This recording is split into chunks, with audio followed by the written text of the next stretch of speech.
வணக்கம். கர்ம ஜோதிடம். கர்மான்னா நிறைய பேர் பயப்படுறாங்க. நம்ம செஞ்சிருக்கக்கூடிய முன் ஜென்மத்தின் செய்திருக்கக்கூடிய வினைகள் தான் நமக்கு இப்போ துன்பமாக வருது, நல்லதாகவும் வருது. கர்மாலே நல்ல கர்மாவும் இருக்கும், தீய கர்மாவும் இருக்கும். அந்த கர்மாவை நாம் தெரிஞ்சு கொள்ளணும். விலகி விலகி ஓடக்கூடாது. ஒரு இடத்துல சின்ன கேவலப்படணும்னு ஒரு விதி இருக்கா, அதை பட்டுட்டோம்னா திருப்பி அது வராது. ஒரு இடத்துல கீழே விழுகணும், விபத்து நடக்கணும் அப்படின்னா ஒரு தடவை நடந்துருச்சுன்னா அது திருப்பி நம்ம லைஃப்பில் வராது. நாம் நல்ல நேரம் இருந்து கூட கஷ்டப்பட்டுக்கிட்டே இருப்போம்.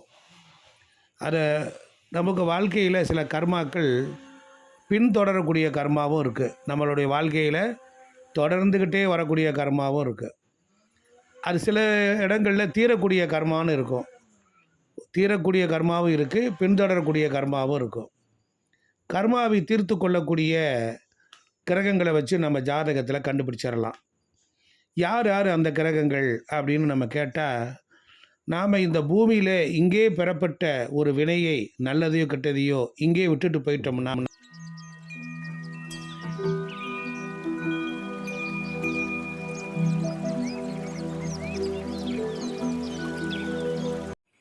நல்லதையோ கெட்டதையோ இங்கேயே விட்டுட்டு போயிட்டோம் அப்படின்னா நம்முடைய பாவ மூட்டை குறையும்.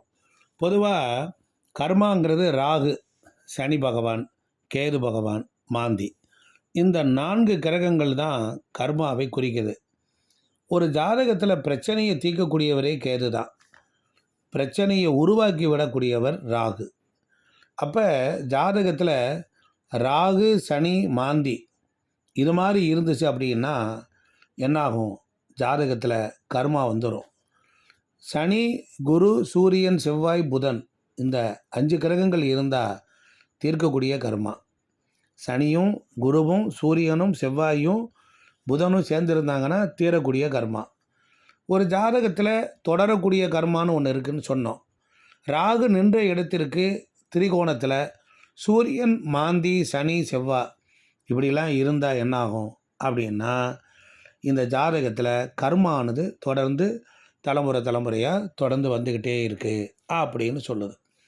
இப்படிப்பட்ட நிலையில் தான் இந்த கர்மாக்கள் மூலியமாக நல்லா வாழக்கூடியவர்கள் தங்களுடைய குழந்தைகளுக்கு நேரத்துக்கு திருமணம் நடக்காமல் போகுதல், உரிய காலத்தில் குழந்தை பிறப்பு இல்லாமல் போகுதல், இப்படி படிச்சுட்டு வேலை இல்லாமல் போகுதல், இது போன்ற செயல்கள்லாம் நடக்குது.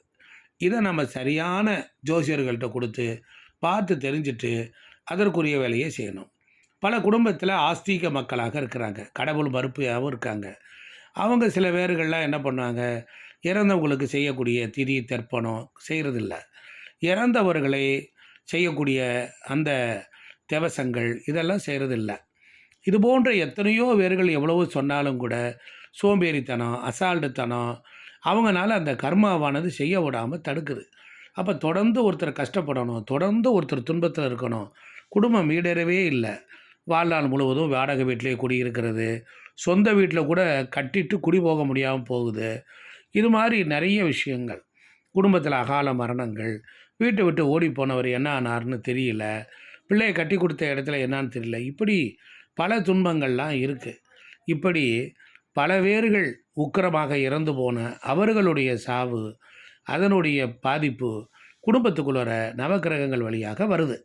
இப்போ பிரேத தோஷம் அப்படிங்கிறது மாறி மாறி நம்மளை காவு வாங்கிக்கிட்டே இருக்கும். மாந்தியோட என்பது ஒரு ஜாதகத்தில் மாந்தி இருக்கக்கூடியது சனியினுடைய மகன். அந்த சனியினுடைய மகன் தான் மாந்தி. அவர் தான் பிரேத சாபத்தை கொடுக்கக்கூடியவர். அவர் பல கிரகங்களோடு சேர்ந்திருந்தால் பல சாபத்தை எல்லாம் தர்றார். உதாரணத்திற்கு செவ்வாய் என்பது பூமிகாரகன். இந்த செவ்வாயோட மாந்தி ப்ளஸ் ராகுவும் சேர்ந்திருந்தால் நமக்கு குடியிருக்கிற வீட்டில் இருப்பிடத்தில் ஏதாவது ஒரு தொந்தரவு இருக்கத்தான் செய்யும். பூத பிரேதாதிகளுடைய தொந்தரவு இருக்கும், இறந்தவர்களுடைய எலும்பு போன்றவை பூமிக்குள்ளே சீர்க்கும். இதே போல் ஜாதகத்தில் புதனோட மாந்தி சேர்ந்திருக்காருன்னா கன்னி பெண்களுடைய சாபங்கள் அதுவும் இருக்கும். உரிய காலத்தில் திருமணமே ஆகாமல் அவங்களுக்கு யாரும் திருமணம் நடத்தி வைக்காமல் அவங்களுடைய சாபமானது அந்த குடும்பத்தில் வாட்டும். இதே போல் ராகுவுடன் மாந்தி சேர்ந்திருக்காருன்னு வச்சுக்கோங்க. அப்போ விஷம் தீண்டி இறந்தவர்கள் மரணிக்கக்கூடிய சாபம். இப்போ ராகு அப்படின்னா பாட்டனாரை குறிக்கும். இப்போ தாத்தா ஒரு வீட்டில் மருமகளோட சண்டை போட்டு, மாமனார் அந்த மருமகளோட சண்டை போட்டுட்டு அது அவர் போய் விஷம் குடித்து இறந்து போயிடுறார், இல்லை கிணத்துல விழுந்து இறந்து போகிறார்.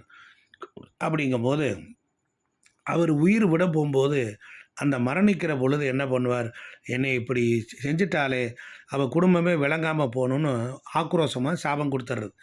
இப்படி சாபங்கள் வழியாகவும் நம்மளுடைய வாழ்க்கையில் நம்ம பிள்ளைகளுக்கு வந்து சேர்ந்து நம்மளை பாடாப்படுத்தி எடுக்குது. இதே மாதிரி சூரியனோட ஒரு மாந்தி சேருதுன்னு வச்சுக்கோங்க.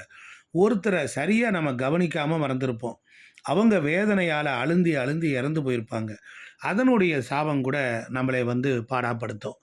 இதற்கெல்லாம் பரிகாரம் இருக்கா? இருக்குது. கர்ம ஜோதிடத்தை அதுக்குன்னு விமோச்சனம் உள்ள கோயில்கள்லாம் எவ்வளவோ இருக்குது. ஸ்ரீவாஞ்சியம் அது விமோச்சனம் உள்ள கோயில்கள். அதே போல் பல கோயில்கள்லாம் பூமியில் இருக்குது. அதனால் இந்த மாதிரி கோவில்களுக்கு போய் நம்மளுடைய ஜென்ம சாபலியத்தை நீக்கலாம்.